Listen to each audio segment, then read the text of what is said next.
We were adrift in the vast, silent expanse of space, our ship quietly humming as we continued to analyze data and await our orders.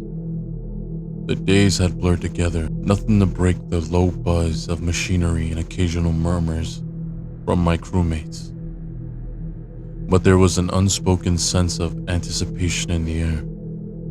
Then on the fourth day, we received word from command. One of our ships was inbound, scheduled to dock with us for our routine check.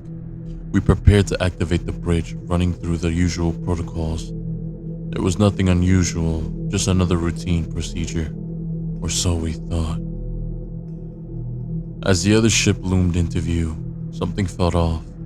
Its exterior was battered, as if it had been abandoned, but we pushed through those thoughts aside, busying ourselves with establishing the connection. When we finally boarded, the stench hit us first. The interior was worse, filthy, cluttered with debris like no one had been here in ages. Our footsteps echoed eerily in the silence as we moved deeper into the ship, calling out for anyone who might be there. No response, not even the faintest sound of machinery, just a heavy, suffocating quiet. We decided to split up into 3 groups of 6 to cover more ground. I led my group down a narrow corridor, the walls closing in around us, our flashlights barely piercing the gloom. The silence was oppressive, the kind that makes you hyper aware of every breath and every single noise around you. That's when we found them, the bodies, slumped against the wall, sprawled across the floor, some half buried under debris. Blood was everywhere. The stench of decay was overwhelming, so thick it seemed to cling to our skin. We pressed on, driven by a mix of dread and determination. We had to know what happened. But then we heard it, a faint noise, like something dragging across metal. We thought it could be a survivor, some poor soul clinging to its life in this nightmare. We followed the sound, calling out, hoping that it was someone who could answer and reply back. But what we found was worse than any nightmare. It was a humanoid figure hunched over and grotesque. Its body was wrong, distorted, with wings that scraped against the walls. It was fleshy.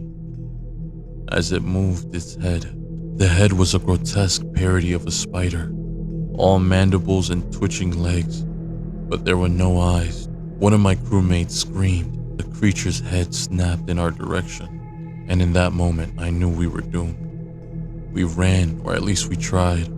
The thing was impossibly fast, its wings propelling it forward in a blur of motion. I heard the sickening sound of an impact, the gurgles as one of my crewmates were cut down. Their screams echoed in my ears. I ducked into a small hiding spot, barely managing to avoid the creature. My heart pounded in my chest, and I fumbled for my communicator, trying to reach the other groups. Nothing, just static. The screams continued, growing fainter, more distant, until finally there was nothing but silence. I knew then that I was alone. I stayed hidden, my breath shallow, listening for any sign of the creature. When I heard its wings flapping away, moving towards the other side of the ship, I knew this was my only chance. I didn't look back. I couldn't. All I could think about was getting out, getting away from this hellish place. As I reached the airlock, I heard it again, those dragging footsteps. The scrape of the wings, it was coming back.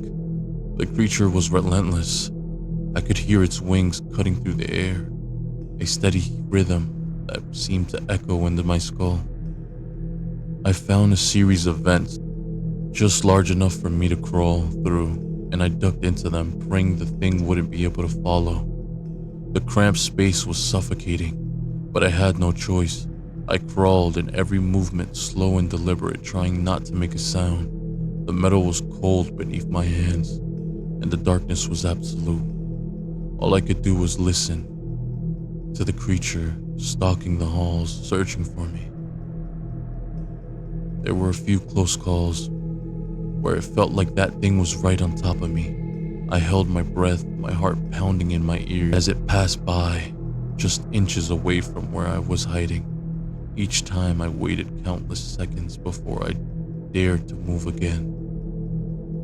As I navigated, twisting the maze of the ship's interior, I stumbled upon more horrors, the bodies of my crewmates or what was left of them. They were strewn about, torn apart, and defiled in many ways that made my stomach turn. The blood smeared on the wall, the lifeless eyes staring up at me. These were images I could never be able to forget. Finally, after what felt like hours, I found another way out, a maintenance hatch leading to an exterior of the ship. A slim chance, but it was the only one I had. I pried it open, my hand shaking, and climbed the cold vacuum of space beckoning me. But just as I was about to close the hatch behind me, I heard it, a low gruntal sound, followed by a whoosh of wings. The creature was close. I didn't have time to think.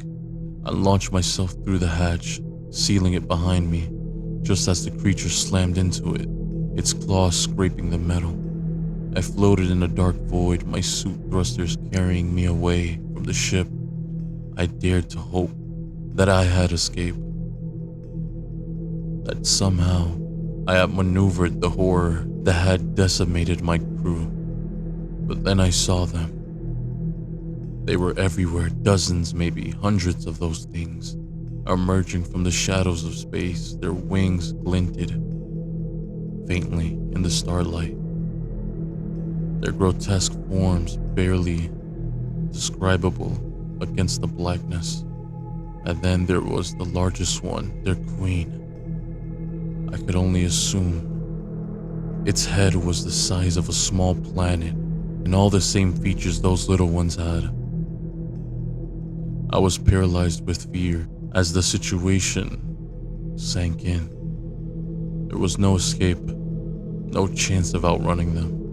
I was alone, surrounded by these nightmarish creatures in the endless void of space.